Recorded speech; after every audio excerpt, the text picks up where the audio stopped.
మలేషియాలో మనం విజిట్ చేయాల్సినటువంటి ప్రదేశాల్లో ఫ్రెంచ్ టౌన్ ఒకటండి. ఇది చాలా బాగుంటుంది. అద్భుతమైనటువంటి ల్యాండ్స్కేప్స్ అన్నీ కూడా మనల్ని ఎంతో అలరిస్తాయి. మేము అక్కడ చూసినటువంటి దాంట్లో జపనీస్ టౌన్ తర్వాత అంత అద్భుతమైనటువంటి ఫ్రెంచ్ టౌన్ అనమాట. ఇక్కడ మేము ఒక పూట స్పెండ్ చేసాము. చాలా చాలా చాలా అద్భుతమైనటువంటి ఈ కల్చరు అన్నీ కూడా నాకు ఎంతో నచ్చినాయి. సో ఈరోజు మనం అక్కడ ఫ్రెంచ్ టౌన్లో ఏ రకమైనటువంటి ఎన్విరాన్మెంట్ ఉందో మీకు చూపించే ప్రయత్నం చేస్తాం.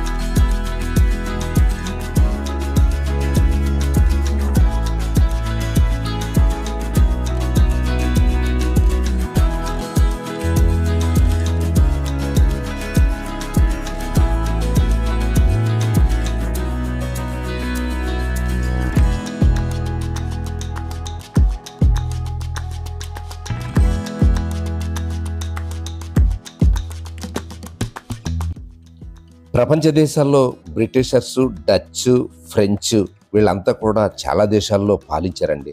అయితే వాళ్ళు పాలించి చాలా కాలం అయినప్పటికీ కూడా వారి తాలూకా ఆనవాళ్ళు, వారి తాలూకా బిల్డింగ్లు, కల్చరు ఇంకా ఇప్పటికీ కూడా సజీవంగానే ఉన్నాయండి. అలాగే మలేషియాలో ఫ్రెంచ్ టౌన్ కూడా అలాంటిదే. ఇక్కడ వాళ్ళు మిగిల్చినటువంటి ఆనవాళ్ళు ఈరోజు కూడా చాలా అద్భుతంగా ఉన్నాయి.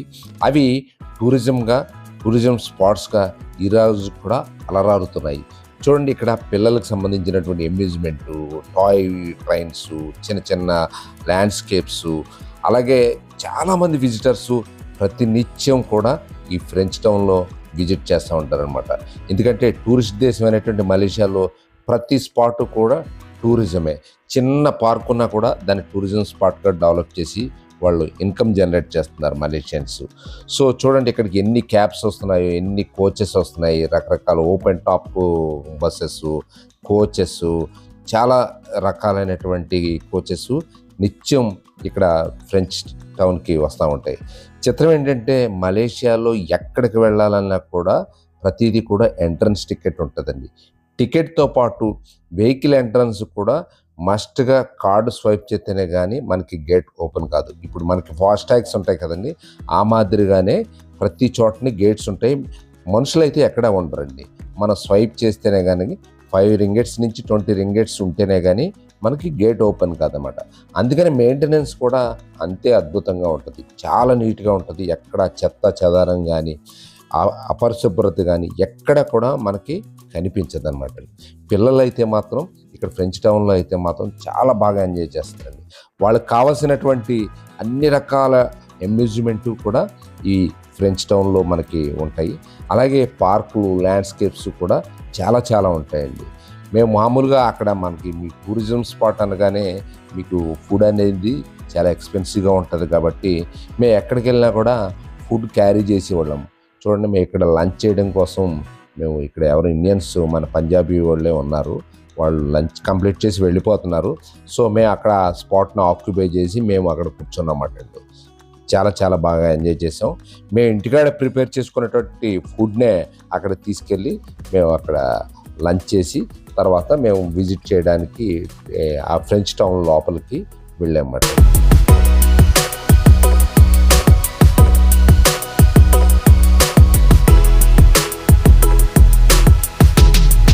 డిషెస్ ఉషా గారు చేసినటువంటి డిషెస్. మలేషియాలో ఇండియన్ ఫుడ్ అంటే ఫారెన్లో ఎక్కడైనా కాస్ట్లీ అనుకోండి, ఇలాంటి ఎంత డబ్బు పెట్టినా దొరకదు మాకు.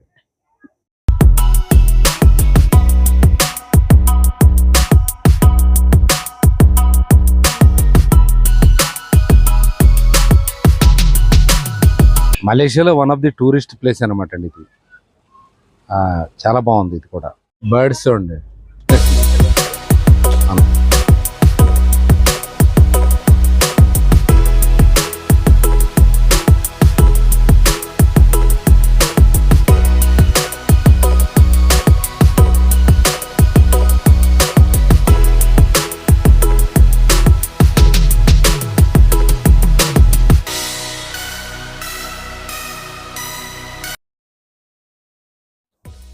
ఫ్రెంచ్ టౌన్లో ఉన్నటువంటి ప్రతి బిల్డింగ్ కూడా చాలా చాలా అందంగా కనబడుతుందండి.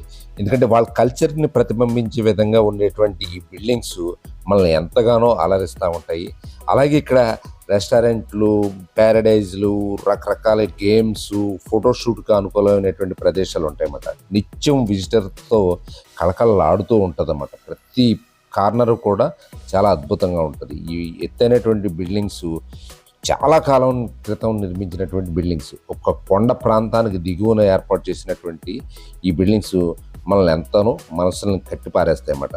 అలాగే పిల్లలకు సంబంధించిన అమ్యూజ్మెంట్స్ గురించి కూడా చెప్పాను కదా! చాలా రకాలైనటువంటి గేమ్సు, అలాగే వర్చువల్ గేమ్సు, మామూలు కార్ గేమ్సు అన్నీ కూడా చాలా బావుంటాయి. అలాగే మీకు ఈ బిల్డింగ్స్ చూడండి, ఇవన్నీ కూడా buildings come hotels come restaurants అనమాట. ఇక్కడ స్టే చేయొచ్చు. స్టే చేయడానికి అవసరమైనటువంటి రిసార్ట్స్ కూడా ఉన్నాయన్నమాట. చాలా అత్యాధునికమైనటువంటి సదుపాయాలతో పాత బిల్డింగ్‌లోనే మోడరేట్ చేయకోకుండా అట్లానే ఉంచి ఆ ప్రాపర్టీని వాడుతున్నారు. ఇక్కడ ఎక్కువగా ఏంటంటే నైట్ లైఫ్ ఎక్కువ ఉంటదండి. అందుకని డే కంటే నైట్ లైఫ్ ఎక్కువ ఉంటది. సో, అందుకని డేలో ఈ హోటల్సు, రెస్టారెంట్సు లో సందడి తక్కువగానే ఉంటది. కేవలం మార్నింగ్ వచ్చి వెళ్ళిపోయే వాళ్ళే ఎక్కువ మంది ఉంటారు. ఎందుకంటే ఇది కోలాలంపూర్‌కి కొంచెం దూరంలో ఉంటదనమాట. సిటీ ఔట్‌కట్స్‌లో ఉండేటువంటి ఫ్రెంచ్ టౌన్ వల్ల ఏంటంటే కోలాలంపూర్‌లో స్టే చేసి వచ్చి మళ్ళీ ఈవినింగ్‌కి వెళ్ళిపోతా ఉంటారన్నమాట. ఇక్కడ స్టే చేసిన వాళ్ళంతా కూడా నైట్ లైఫ్ ఎంజాయ్ చేస్తూ ఉంటారన్నమాట. చాలా చాలా దేశాల నుంచి ఇక్కడికి చాలామంది వస్తూ ఉంటారు. చాలా ఎంజాయ్ చేస్తూ ఉంటారు. ఎన్విరాన్మెంట్ గానీ, యాంబియన్స్ గానీ అయితే చాలా చాలా మనసుని కట్టి పారేస్తుందండి. ఇంకా ఫోటోషూట్ల సంగతి చెప్పనవసరం లేదు.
ఫ్రెంచ్ టౌన్‌లో ఈ ల్యాండ్‌స్కేప్స్ కూడా మనల్ని ఎంతో కట్టిపారేస్తా ఉంటాయండి. చుట్టూరు కొండలు, కోనలు ఉంటాయి. అలాగే వాటర్ ఫాల్స్ కనిపిస్తా ఉంటాయి.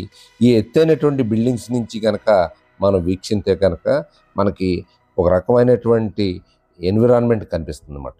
బిల్డింగ్స్‌కి ఎక్కి ఎటువైపు చూసినా కూడా ఈ గ్రీనరీ అయితే కనిపిస్తా ఉంటదనమాట. సో, ఇక్కడైతే ఖచ్చితంగా మనం ఒక హాఫ్ డే అయితే పూర్తిగా ఎంజాయ్ చేయొచ్చండి. ఇన్ని రకాలైనటువంటి ఆటపాటలుంటాయి, ఫుడ్ ఉంటది, రకరకాల ఐటెమ్స్ ఉంటాయి. అన్ని దేశాలకు సంబంధించినటువంటి ఫుడ్ ఐటెమ్స్ కూడా మనకు దొరుకుతాయి. కొంచెం ఎక్స్‌పెన్సివ్ అయినా కూడా మనం ఫ్రెంచ్ టౌన్‌లో కూడా బాగా ఎంజాయ్ చేయొచ్చన్నమాట. గ్రీనరీ అయితే ఇంక చెప్పనవసరం లేదు. చుట్టూరు ఉన్నటువంటి పార్కులు కూడా మనకి మనసుకి ఎంతో ఆహ్లాదకరంగా కనిపిస్తూ ఉంటదన్నమాట. ఈ ఫ్రెంచ్ టౌన్‌లో మేము ఒక పూట స్పెండ్ చేశాము.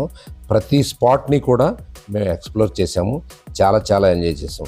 మనం ఇలాంటి టూరిస్ట్ ప్లేసులకి వెళ్ళినప్పుడు మాత్రం ఫుడ్ అయితే సరిగ్గా మనం తీసుకోవాలండి. లేతే గనక మనం ఎక్స్‌ప్లోర్ చేయడం చాలా కష్టం. ఎందుకంటే చాలా దూరం నడవాల్సి ఉంటది. కొన్ని కొన్ని చోట్లయితే గనక వీల్ చైర్సు అవి అందుబాటులో ఉంటాయి కానీ ఎక్కువ ప్రదేశం అయితే నడవాల్సి ఉంటది కాబట్టి మంచి ఫుడ్ తీసుకొని బయలుదేరితే తప్ప మనం వీటిల్ని ఎక్స్‌ప్లోర్ చేయలేము. సో, రకరకాలైనటువంటి ఈ ఐటెమ్స్‌కి తిరగాలి, మెట్లెక్కాల్సి ఉంటది.